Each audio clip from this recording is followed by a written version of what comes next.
Hey everyone, this is Lo the Don, and this is a special edition of Midwest League Podcast, and I am with the director and cast of Beautiful Pain. Introduce yourself.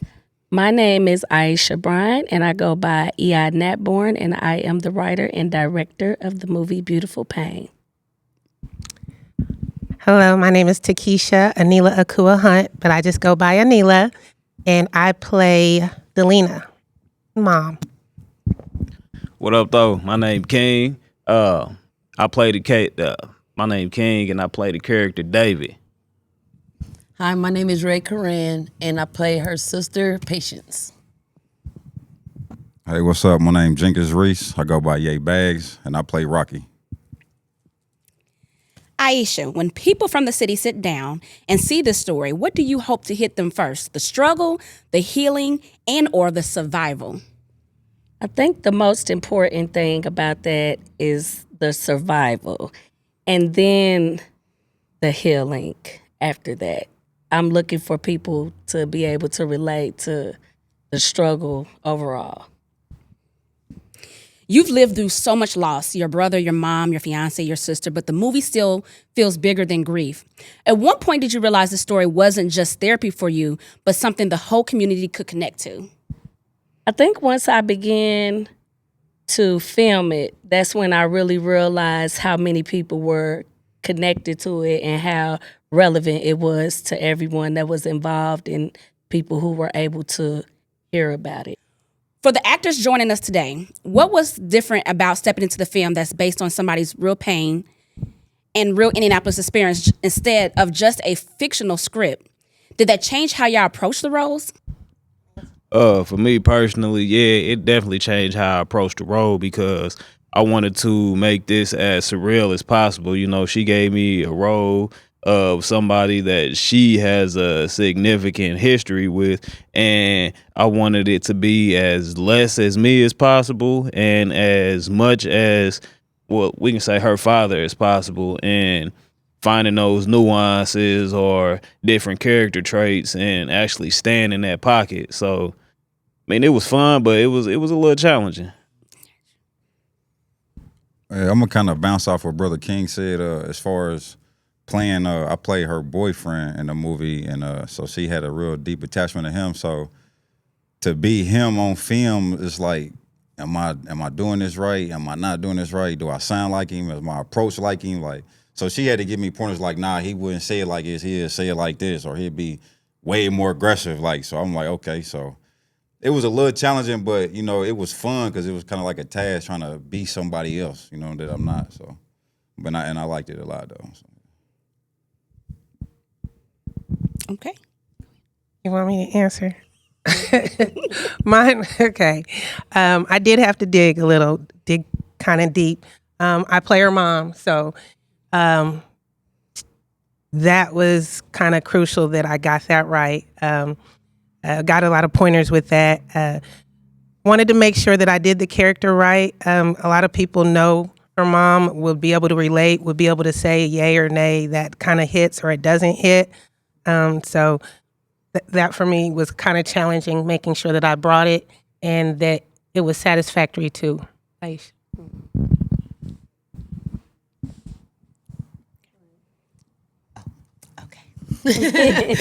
Well, for this role, it was definitely a challenge for me outside of my comfort zone because it's something I can't relate to. But again, I had to, like the rest of them said, be able to portray that person in the light that she saw and the other people that knew her, you know, when she was alive. So, and also being able to make the tragedy that happened, you know, like more as realistic as possible. I didn't want it to look fake. I didn't want, you know, because it's something that happened and that people go through and people face. So they'll be able to point that out like, oh, no, that ain't right, you know. So I wanted to make sure, like they said, I got the nuances right. I got the slang. She had multiple purses, like you said, multiple bags. So I had carry bags all the time. So yes, those little things count to make the character, you know, portrayed the best way. Alrighty. One thing black folks in Indy understand is making something out of nothing. This film is fully independent, and you pull names like Lil Flip, Don Tripp, Starlito, and Boosie along the way. What did that grind teach you about betting on yourself, especially coming from a city that we're from? It taught me that either you're going to do it or you're not, and you can't be afraid of what you might lose on the way. You know, you just have to be willing to take the next step.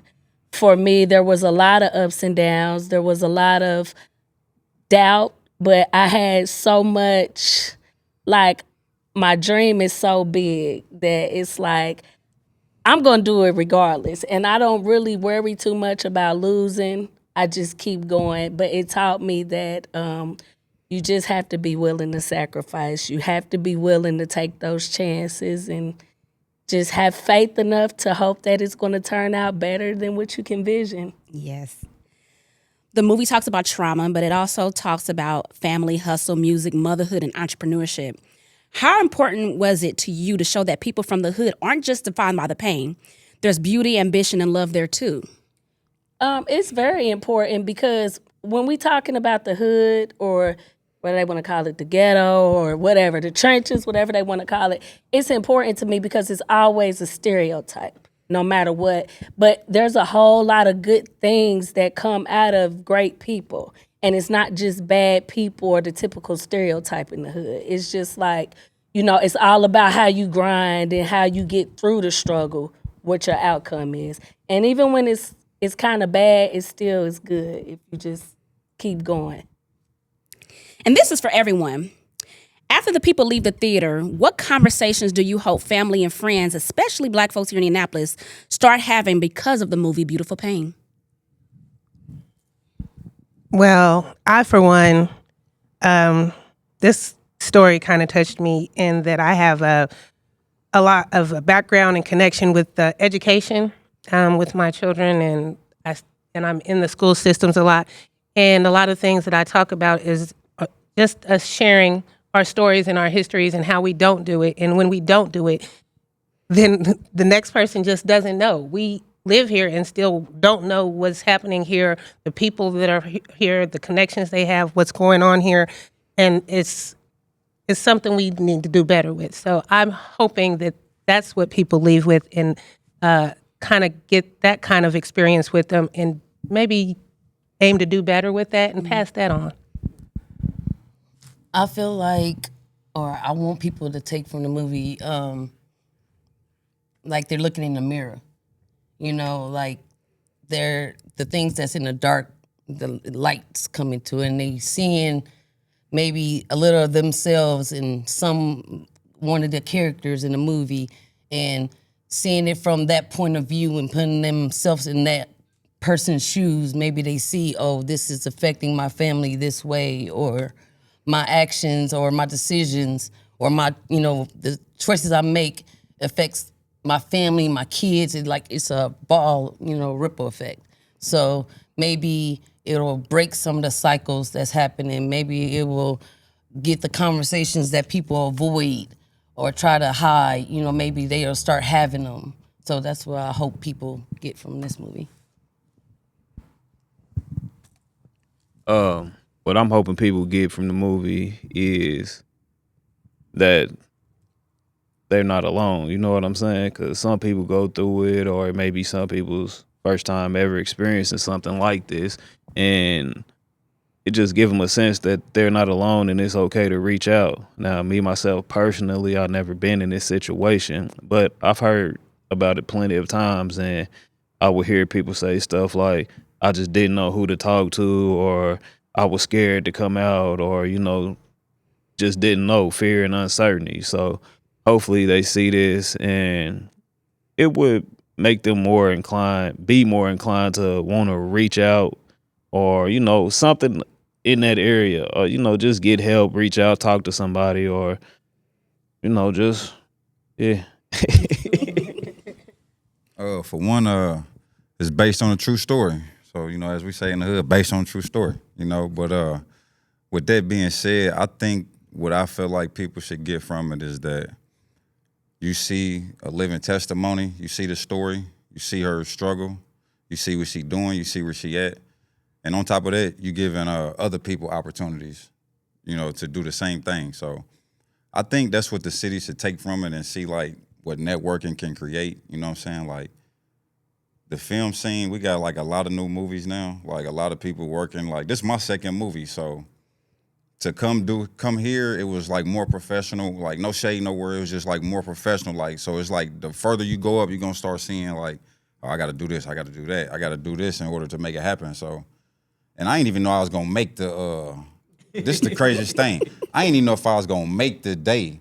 My mom been told me, right, the day of, she like, where you at? I'm like, I'm doing something. What's up? She like, you know that movie thing today? I'm like, dang, for real? That sounds just like her, too. Hurry up, boom, and made it down there. So it's like, shout out to mom, too. So, and yeah, so I appreciate that, though. So that's just the goes to show, like you said, motherhood, like, I'm grown, but she's still on my back, like, hey, you should be doing this, you should be doing that, step outside the box, go do this, you go do that. So I appreciate all that, and I hope that's what they get from it, It sounds like strength is the main point of this entire movie. So I have a question for you all. Give me one word to describe your character and why without spoiling the movie. You are something else. One word. One word. One word.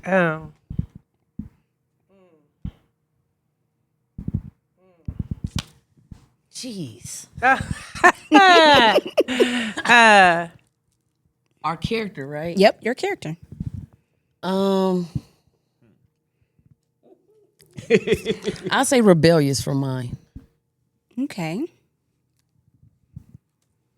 I'm going to say resilient for mine. Okay. I'm going to say respect for mine. What you got? It's all over. Demanding for mine. Yeah, he was, wasn't he?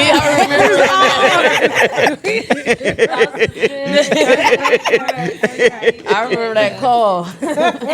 Okay. So, back to you, Aisha.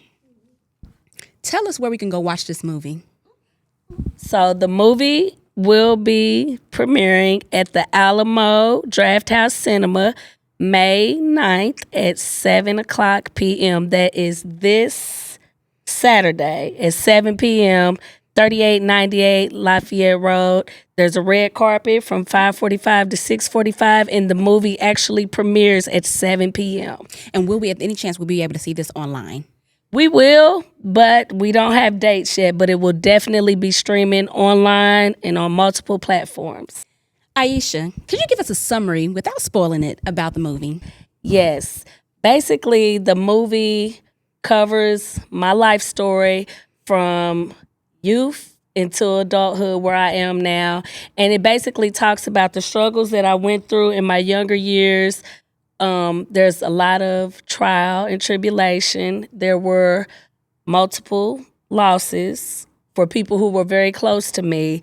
But it also captures all of the great things that happened to me in the midst of all of this. I was able to come out of the poverty lifestyle that I was raised in, and I have been able to experience some wonderful things in life and meet some wonderful people and turn all of that into, just profit and networking and friends and just a whole foundation of great things. So it touches bases on trial, tribulation, sunshine, rain, joy, and pain.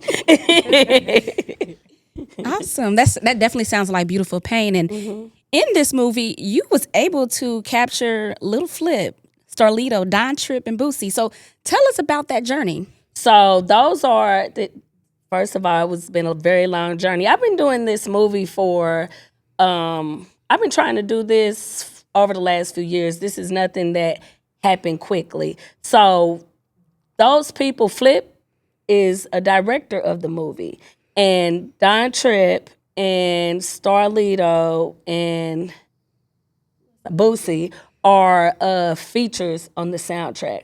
So I have met all of them. I've went out to their cities. I've done work with them on the soundtrack. It was nice. It was an experience. It was something new for me when I first started it, but it was great. I mean, all of them are different personalities, and they're all big, doing big things. So it was just really nice to be able to do that because it's something that I never thought I would be able to do. So I've been recording and writing music since I was like 14 years old. So I've always been a music junkie. So this was just a perk to the movie.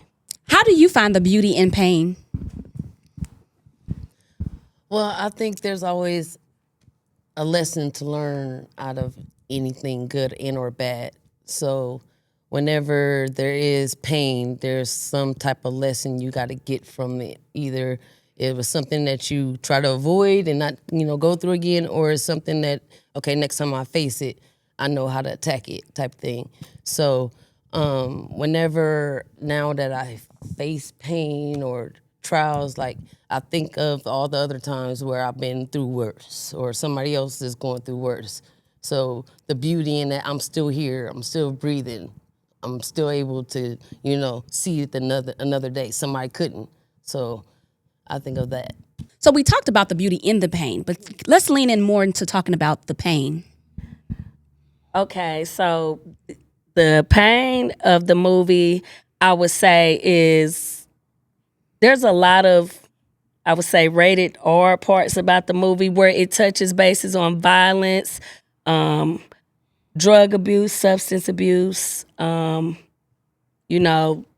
love affairs and things of that nature. And all of those things had their own obstacles and challenges. So when we highlight those parts of the pain, then those are the parts that I think describes, what I would consider the rated R. So it's not family friendly, it's not for the kiddos, but it's a beautiful movie still. But, we have a little bit of explicitness in there. So, but that is what highlights on the pain the most. So for you, I know you mentioned that you were in multiple movies and multiple street movies. Can you talk about the differentiation between those? Well, okay, so it's kind of like you got like different levels to to the game or whatnot. So like like some like when you think of like street stuff, you think of like gangsters, thugs. You know what I'm saying? Like not all people are like that. So some people are more corporate, but they street. You know what I'm saying? So it's like it's kind of like this. It's like you got to put on a different suit for, I guess, whatever the situation may entail. Like, you know what I'm saying? If you more into the street, then I'm going to dress it down. But if I got to go handle something a little bit more bossy, then I'm going to dress it up to make sure I get get it accomplished. And that's kind of like the approach I take, I guess, to it. In your experience between the stage and the screen, how do you avoid being typecast? To avoid that, my route is off screen, or when I'm not in a project, I'm constantly looking at people and studying people and studying roles or different avenues that I haven't been down that I possibly maybe want to go down. So if I'm looking and I say if I get tired of playing the hard roles, I would then go out and look out for what some people may seem to be more soft or, more timid, or, I just try to stay around the spectrum instead of in just one lane. So. And to the others that may have been in multiple films, would you like to answer? Yes. For me, I have multiple tattoos. So like I try not to be in this box urban, and I'm also a model. So they also want to always put me in urban things. So I try to go audition for other roles or other runways that are outside of my box, so I don't get typecasted.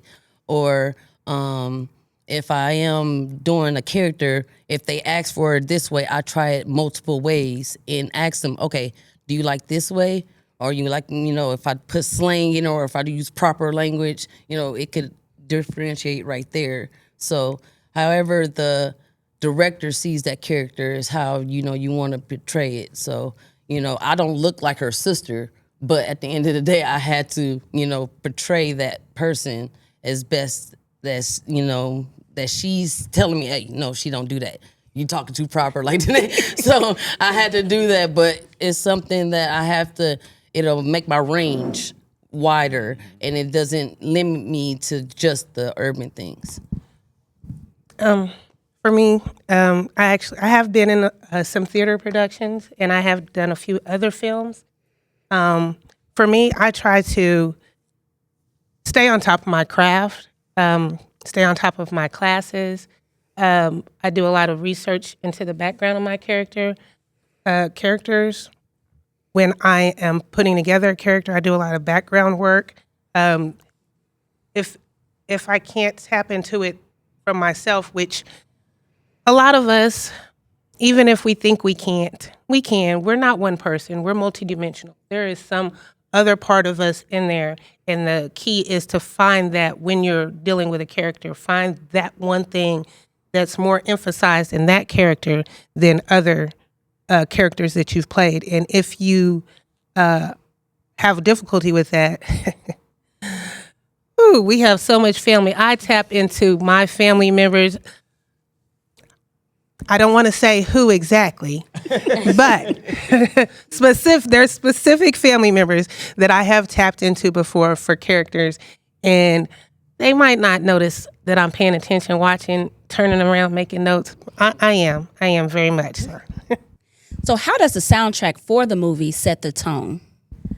So, like I said, I'm a music junkie, so every time I'm watching a movie, I automatically tune in to what's in the background. If I hear music, I want to know who it is. Is it male? Is it female? What type of bop does it have? Does it fit the scene? So I think that it just sets the whole tone for any movie, whether it's mellow, whether it's hip-hop, whether it's any genre. I think that it progresses the movie all the way along, because before the soundtrack, when the film is complete, you're like, okay, this is good. But then once you add the soundtrack and you're sitting there listening and you're watching, you're like, oh, yeah, that's nice. And, you know, I've never been to a movie theater and the music came on and it was just like, you know, you're bobbing your head or you're doing something. So I think that just adds essence completely to the movie. No matter what genre it is, it just changes the whole vibe of the scene once the soundtrack comes in. So a soundtrack is very important for a movie. So from my understanding, this is your first movie. So tell us about that process. I actually started off with somebody else writing this movie for me. I know that I just wanted to get my story out there because it was such a deep story. And I didn't know anything about writing a movie or anything like that. So I had someone else to do it for me. That didn't work out the way that I wanted to. And I really wanted to just say, forget the whole thing. But like my mind wouldn't let me. So I just kind of paid attention to the blueprints of writing a movie. I found out formats, and I took 8 months, I believe, 8 to 9 months. And I sat at home every day just writing and writing and writing until I had a complete movie. And I had like 200 and something scenes when I was done and didn't realize that you didn't need that many for a movie. So wow. I had to dump a lot of stuff that I really wanted in there, but I couldn't make 3 movies about beautiful pain. So I just had to adjust the best way that I could. But this is my first time ever writing, directing, doing anything in the film and production. So I'm happy with the results. And we are very happy that you stuck with and was persistent with finishing this movie. You started what you finished despite the pain. Thank you. Thank you. You're welcome. And this is a special edition of Midwest League Podcast. Make sure you all check out Beautiful Pain coming this Saturday, and it will be online. She's going to let us know. And this is Lo the Don. Thank you all. Thank you. Welcome. Thank you.